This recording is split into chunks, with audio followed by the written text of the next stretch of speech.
Welcome to our channel. Today we how to uninstall Tailwind CSS build tooling from your project step by step clearly.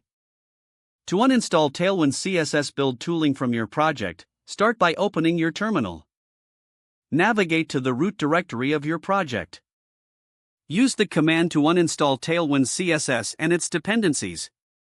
If you installed Tailwind via npm, run the command npm uninstall tailwind xposts autoprefixer. For Yarn users, you can use this command, yarn remove tailwind xposts autoprefixer. Next, locate your configuration files. This usually includes tailwind.config.js and posts.config.js. Delete these configuration files to remove any Tailwind-specific settings. Now, search through your CSS files for any Tailwind directives.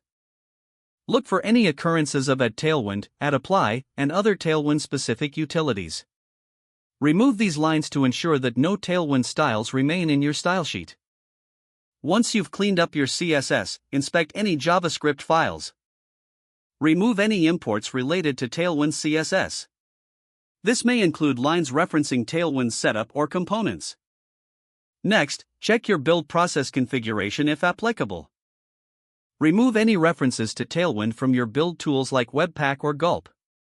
If you are using a package manager, you may also want to check your package.json file.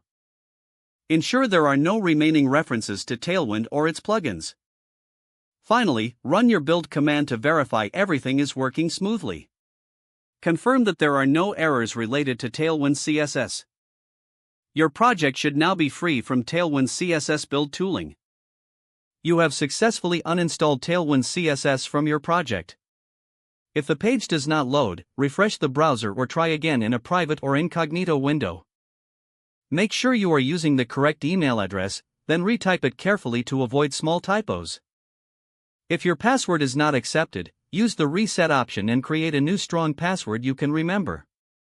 Check your spam folder for verification or security emails, then complete any requested confirmation steps.